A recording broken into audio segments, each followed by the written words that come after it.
राधे राधे। हर हर महादेव।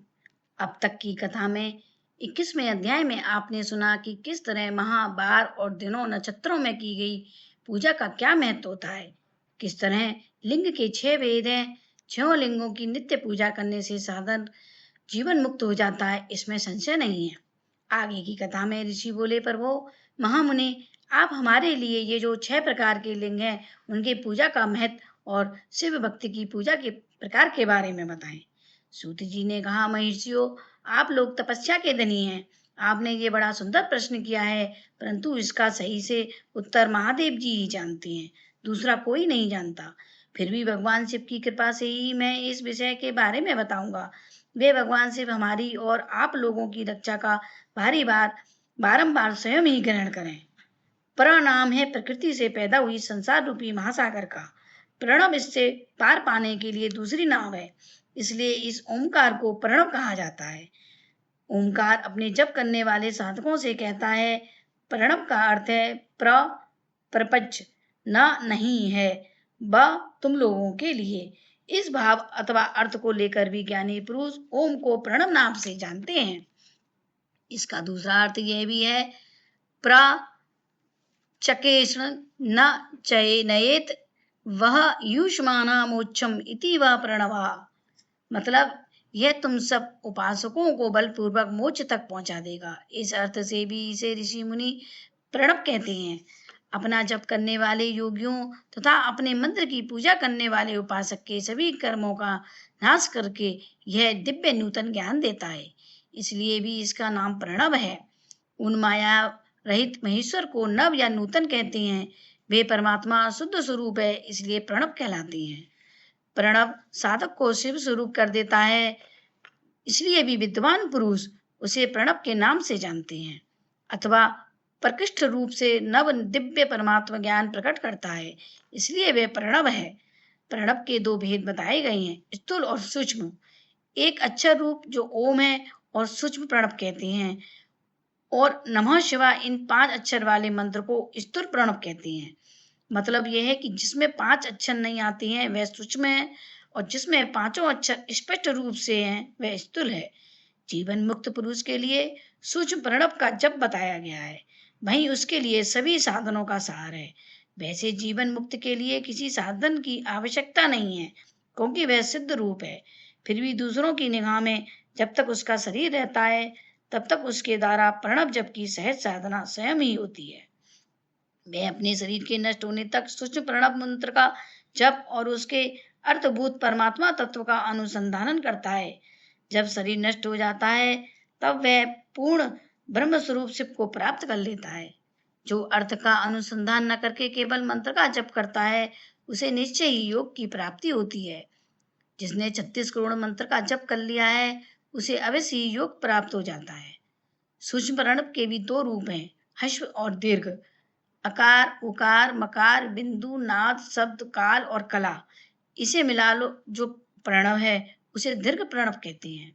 वह योगियों के ही हृदय में स्थित होता है। मकार पर्यंत जो ओम है वह अ, उ, म इन तीनों तत्वों से मिला है, इसी को प्रसव प्रणव कहते हैं। अ शिव है, उ शक्ति है और मकार इन दोनों की एकता है। वह त्रितत्व रूप है, ऐसा समझकर ह्रस्व प्रणव का जप करना चाहिए। जो अपने सभी पापों को नष्ट करना चाहता है उसके लिए इस ह्रस्व प्रणव का जप बहुत जरूरी है। पृथ्वी, जल, तेज, वायु और आकाश, ये 5 भूत और 5 भूत शब्द, स्पर्श आदि 5 विषय, ये सब मिलकर 10 वस्तुएं मनुष्य की कामनाओं के विषय हैं। इनकी आशा मन में करके जो कर्मों के कार्य में लगे रहते हैं वे 10 प्रकार के पुरुष प्रवृत्ति मार्ग कहलाते हैं, तथा जो निष्काम भाव से शास्त्रों में बताए गए कार्यों को करते हैं वे निवृत्ति मार्ग की कहे गए हैं।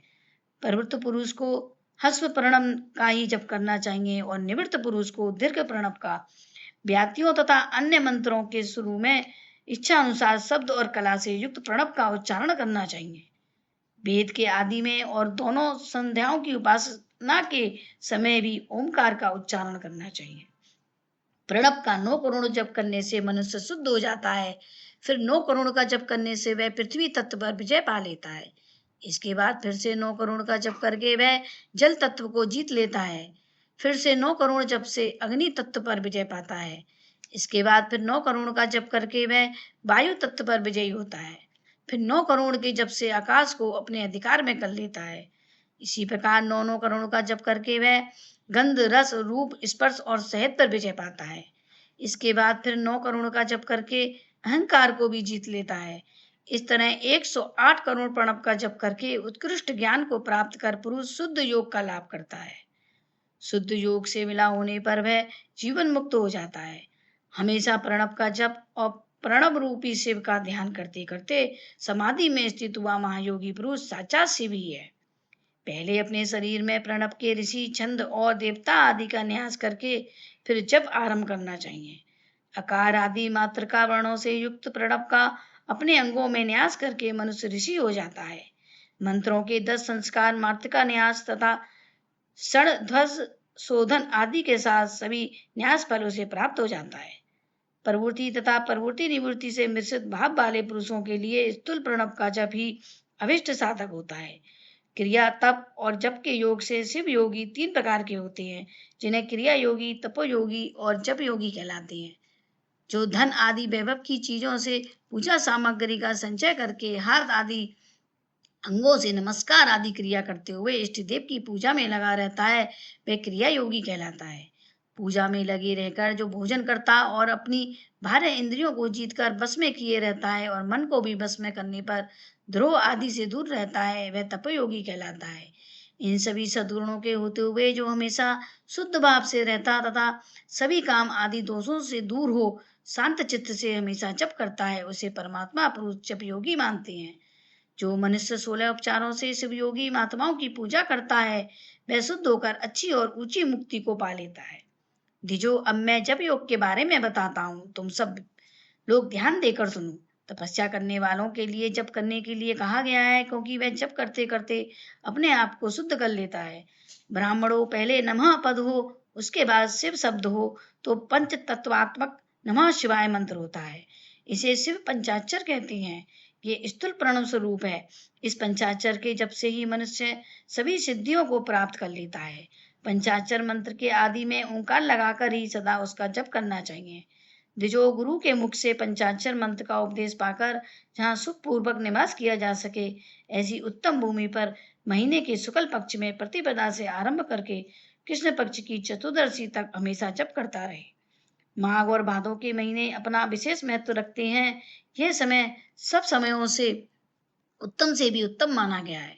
साधक को चाहिए कि वह प्रतिदिन एक बार परिमित भोजन करे, मौन रहे, इंद्रियों को बस में रखे, अपने स्वामी एवं माता पिता की नित्य सेवा करे। इस नियम में रहकर जप करने वाला पुरुष 1000 जप से ही शुद्ध हो जाता है, अन्यथा वह ऋणी होता है। भगवान शिव का हमेशा चिंतन करते हुए पंचाक्षर मंत्र का 5 लाख जप करें। जप काल में इस प्रकार ध्यान करें, कल्याणदाता भगवान शिव कमल के आसन पर विराजमान हैं। उनका मस्तक श्री गंगा जी तथा चंद्रमा की कला से सुशोभित है। उनकी बाई जांघ पर आदि शक्ति भगवती उमा बैठी हैं। वहां खड़े हुए बड़े बड़े गण भगवान शिव की शोभा बढ़ा रहे हैं। महादेव जी अपने चारों हाथों में मृग, मृदा, टंक तथा बर एवं अभय की मुद्रा धारण किए हुए हैं। इस प्रकार सदा सब पर कृपा करने वाले भगवान सदाशिव का बारंबार स्मरण करते हुए हृदय अथवा सूर्य मंडल में पहले उनकी मानसिक पूजा करके फिर पूर्व की ओर मुंह करके पहले बताए अनुसार पंचाक्षर विद्या का जप करें। उन दिनों साधना करने वाला हमेशा शुद्ध कर्म ही करे और बुरे कामों से बचा रहे। जप की समाप्ति के दिन कृष्ण पक्ष की चतुर्दशी को सुबह के समय नित्य कर्म करके शुद्ध एवं सुंदर स्थान में सोच, संतोष आदि नियमों से युक्त हो शुद्ध हृदय से पंचाक्षर मंत्र का 12,000 जप करे। इसके बाद 5 पत्नी सहित ब्राह्मणों की पूजा करे। ब्राह्मण ऐसे हों जो श्रेष्ठ एवं शिव भक्त हो। इसके अलावा एक अच्छा आचार्य प्रवक्ता भी चुने और उसे सांब सदा शिव के बराबर समझे। ये 5 ब्राह्मण ईशान, तत्पुरुष, अघोर, वामदेव तथा सगोजात के प्रतीक हैं। इनके चुनने के बाद सभी पूजा की सामग्री को इकट्ठा करके भगवान शिव का पूजन आरंभ करें। विधि पूर्वक शिव की पूजा संपन्न करके हवन आरंभ करें। अपने गृह सूत्र के अनुसार सुकांत कर्म करके अर्थात परिसमूहन, उपलोहन, उल्लेखन, मृद उद्रण और अभ्यूषण इन पंचभू संस्कारों के पश्चात वेदी पर स्वामी मुख अग्नि को स्थापित करके उस कंटिका के अनंतर प्रचलित अग्नि में अच्छे भागवंत आहुति देकर हवन का कार्य आरंभ करें। कपिला गाय के घी से 11, 101 अथवा 1001 आहुतियां स्वयं भी दें अथवा विद्वान पुरुष से भक्त ब्राह्मणों से 108 आहुतियां दिलवाएं। हवन समाप्त होने पर गुरु को दक्षिणा के रूप में एक गाय और एक बैल देने चाहिए। ईशान आदि के प्रतीक स्वरूप जिन 5 ब्राह्मणों को चुना गया हो उनको ईशान आदि का स्वरूप ही समझें तथा आचार्य को सांब सदाशिव का स्वरूप माने। इसी भावना के साथ उन सबके चरण धोएं और उनके धुले हुए चरणों के जल को अपने मस्तक पर लगाएं। ऐसा करने से वह साधक अनेक तीर्थों में स्नान करने का फल पा लेता है। उन ब्राह्मणों को भक्ति के साथ 10 अंश के बराबर अन्न देना चाहिए। गुरु पत्नी को पराशक्ति मानकर उनकी भी पूजा करें। सभी ब्राह्मणों का अच्छे अन्न से पूजा करके अपनी सामर्थ्य के अनुसार रुद्राज, वस्त्र, बड़ा और पुआ आदि दें। इसके बाद दिक्पाल आदि को बलि देकर ब्राह्मणों को भरपूर भोजन कराएं। इसके बाद देवेश्वर शिव से प्रार्थना करके अपना जप समाप्त करें। इस प्रकार मनुष्य उस मंत्र को सिद्ध कर लेता है। फिर 5 लाख जप करने से सभी पापों का नाश हो जाता है। इसके बाद फिर 5 लाख जप करने पर अतल से लेकर सत्यलोक तक 14 भुवनों पर अधिकार प्राप्त हो जाता है। यदि अनुष्ठान पूरा होने से पहले ही बीच में साधना करने वाले की मृत्यु हो जाए तो वह परलोक में उत्तम भोग भोगने के बाद फिर से पृथ्वी पर जन्म लेकर पंचाक्षर मंत्र के जप का अनुष्ठान करता है। सभी लोगों का ऐश्वर्य पाने के बाद वह मंत्र को सिद्ध करने वाला पुरुष यदि फिर से 5 लाख जप करे तो उसे ब्रह्मा जी का सामीप्य मिलता है। फिर से 5 लाख जप करने से सारुण्य नामक ऐश्वर्य प्राप्त होता है। 100 लाख जप करने से वह साक्षात ब्रह्मा के समान हो जाता है। इस तरह वह उस ब्रह्मा का प्रलय होने तक उस लोक में अनेक भोग भोगता है। फिर दूसरे कल्प का आरंभ होने पर वह ब्रह्मा जी का पुत्र होता है। उस समय फिर तपस्या करके दिव्य तेज से प्रकाशित हुआ मुक्त हो जाता है। पृथ्वी आदि कार्य स्वरूप भूतों द्वारा पाताल से लेकर सत्यलोक तक ब्रह्मा जी के 14 लोक निर्मित हुए हैं। सत्यलोक से ऊपर क्षमा लोक तक जो 14 भुवन हैं वे भगवान विष्णु के लोक हैं। क्षमा लोक से ऊपर सूची लोक में 28 भुवन स्थित हैं। सूची लोक के अंतर्गत कैलाश में प्राणियों का संहार करने वाले रुद्रदेव विराजमान हैं। सूची लोक से ऊपर अहिंसा लोक पर्यंत 56 भुवनों की स्थिति है। अहिंसा लोक का आश्रय लेकर जो ज्ञान कैलाश नामक नगर शोभा पाता है उसमें कार्यभूत महेश्वर सबको अदृश्य करके रहते हैं। अहिंसा लोक के अंत में काल चक्र की स्थिति है। यहाँ तक महेश्वर के विराट स्वरूप का वर्णन किया गया है, वहीं तक लोकों का विलय होता है। उससे नीचे कर्मों का भोग है और उससे ऊपर ज्ञान का भोग।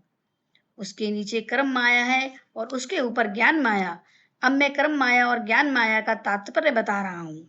माँ का अर्थ है लक्ष्मी, उससे कर्म योग याद प्राप्त होता है, इसलिए वे माया अथवा कर्म माया कहलाती है।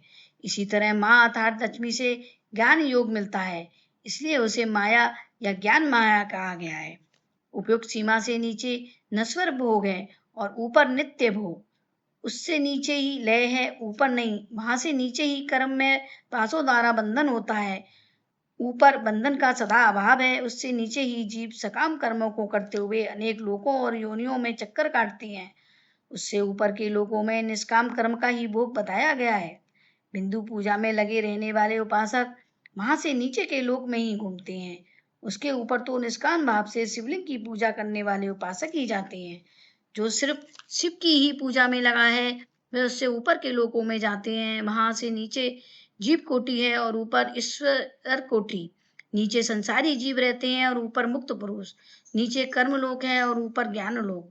ऊपर मद और अहंकार का नाश करने वाली दया है, वहां जन्म जनित लय नहीं है। उसका निवारण किए बिना वहां किसी का प्रवेश संभव नहीं है। इस प्रकार लय का निवारण करने से वहां ज्ञान शब्द का अर्थ ही दिखता है। आदि भौतिक पूजा करने वाले लोग उससे नीचे के लोकों में ही चक्कर काटते हैं और जो आध्यात्मिक उपासना करने वाले हैं वे ही उससे ऊपर को जाते हैं। जो सत्य अहिंसा आदि धर्मों में लगा हुआ हो, भगवान शिव की पूजा में लगे रहते हों, वे काल चक्र को पार कर जाते हैं। काल चक्र को पार करके विराट महेश्वर लोक बताया गया है। उससे ऊपर वृषभ के आकार में धर्म दिखता है। वह ब्रह्मचर्य के रूप में मूर्ति के रूप में दिखता है। उसके सत्य, सोच, अहिंसा और दया ये 4 पाद हैं। वह साक्षात शिवलोक के द्वार पर खड़ा है। क्षमा उसके सिंह हैं, सम कान है, वहां वेद धमनी रूपी शब्द गूंजते रहते हैं। आस्तिकता उसके दोनों नेत्र हैं, विश्वास ही उसकी श्रेष्ठ बुद्धि और मन है। क्रिया आदि धर्म रूपी जो वृषभ है वे कारण आदि में स्थित हैं। उस क्रिया रूप वृषभ आकार वाले धर्म पर कलातीत से बैठे रहती हैं। ब्रह्मा विष्णु और महेश्वर की जो अपनी अपनी आयु है उसी को दिन कहती हैं। जहाँ धर्म रूपी वृषभ रहती हैं उससे ऊपर न दिन है न रात, वहाँ जन्म मरण आदि भी नहीं है। वहां फिर से कारण स्वरूप ब्रह्मा के कारण सत्य लोक पर्यंत 14 लोक स्थित हैं। जो पांच भौतिक गंध आदि से दूर है उनकी सनातन स्थिति है। सूक्ष्म गंध ही उसका स्वरूप है। उनसे ऊपर फिर कारण रूप विष्णु के 14 लोक हैं। उनसे भी ऊपर फिर कारण रूपी रुद्र के 28 लोगों की स्थिति मानी गई है। फिर उनसे भी ऊपर कारणेश शिव के 56 लोग हैं। उसके बाद शिव सम्मत ब्रह्मचर्य लोक है और वहीं 5 आवरणों से मिला हुआ ज्ञान में कैलाश है। जहाँ 5 मंडलों 5 ब्रह्म कलाओं और आदि शक्ति से मिला आदि लिंग है उसे परमात्मा शिव का शिवालय कहा गया है। वहीं पराशक्ति से मिले हुए परमेश्वर शिव निवास करती हैं। वे सृष्टि पालन संहार लय और अनुग्रह इन 5 कार्यों में निपुण हैं। उनका श्री विग्रह सच्चिदानंद स्वरूप है। वे हमेशा ध्यान रूपी धर्म में ही लगे रहती हैं और हमेशा सब पर दया करती हैं। वह सब आत्मा रूप राम है और समाधि रूपी आसन पर बैठकर हमेशा विराजमान होती हैं। कर्म एवं ध्यान आदि की पूजा करने से साधना पथ में आगे बढ़ने पर उनका दर्शन साध्य होता है। नित्य नैमित्तिक आदि कार्यों द्वारा देवताओं की पूजा करने से भगवान शिव की पूजा के कार्य में मन लगता है। क्रिया आदि जो शिव संबंधी कार्य हैं उनके द्वारा शिव ज्ञान सिद्ध करें। उन्होंने शिव तत्व का साक्षात्कार कर लिया है अथवा जिन पर शिव की कृपा दृष्टि पड़ गई है वह सब मुक्ति ही है। आत्मस्वरूप में जो स्थिति है वही मुक्ति है। केवल अपने आत्मा में रमण या आनंद का अनुभव करना ही मुक्ति है। जो पुरुष क्रिया तप जप ज्ञान और ध्यान रूपी धर्मों में भली भांति स्थित है वह शिव का साक्षात्कार करके सब आत्मा स्वरूप मोक्ष को भी प्राप्त कर लेता है।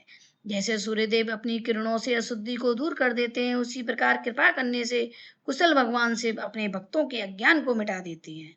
अज्ञान को दूर हो जाने पर शिव ज्ञान स्वयं ही प्रकट हो जाता है। शिव ज्ञान से अपना विशुद्ध स्वरूप आत्मा राम तत्व प्राप्त होता है और आत्मा राम तत्व की सिद्धि हो जाने पर मनुष्य सौभाग्यशाली हो जाता है। इस तरह यहाँ जो मुझे बताया गया है वह पहले मुझे गुरु परंपरा से प्राप्त हुआ था। उसके बाद मैंने फिर नंदीश्वर के मुंह से इसको सुना था।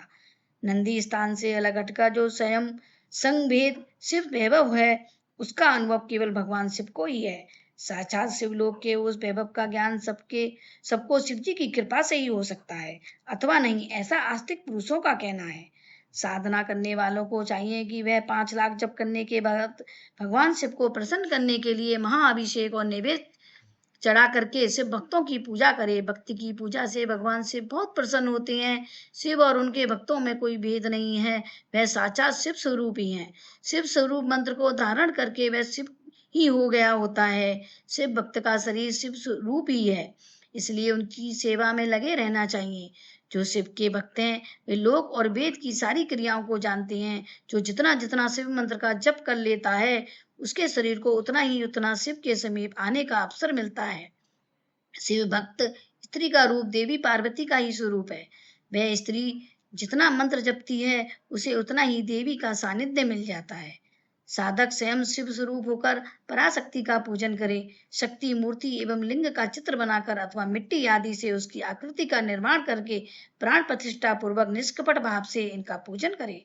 शिवलिंग को शिव मानकर अपने को शक्ति रूप समझकर शक्ति लिंग को देवी मानकर और अपने को शिव रूप समझकर शिवलिंग को नाद रूप तथा शक्ति को बिंदु रूप मानकर आपस में सटे हुए शक्तिलिंग और शिवलिंग के प्रति उप्रधान की भावना रखते हुए जो शिव और शक्ति की पूजा करता है वह मूल रूप की भावना होने के कारण शिव रूप ही है। शिव भक्त शिव मंत्र रूप होने के कारण शिव के ही स्वरूप हैं। जो 16 उपचारों से उनकी पूजा करता है उसे कीमती वस्तु की प्राप्ति होती है।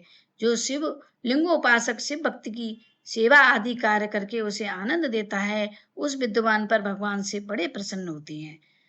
5, 10 या 100 पत्नी सहित शिव भक्तों को बुलाकर भोजन आदि के द्वारा पत्नी सहित उनका हमेशा आदर करें। धन में, देह में और मंत्र में शिव भावना रखते हुए उन्हें शिव और शक्ति का स्वरूप जानकर निष्कपट भाव से उनकी पूजा करें। ऐसा करने वाला पुरुष इस पृथ्वी पर फिर जन्म नहीं लेता। आपको मेरी दी हुई जानकारी अच्छी लगे तो प्लीज मेरे चैनल को लाइक और सब्सक्राइब अवश्य करें। राधे राधे, हर हर महादेव।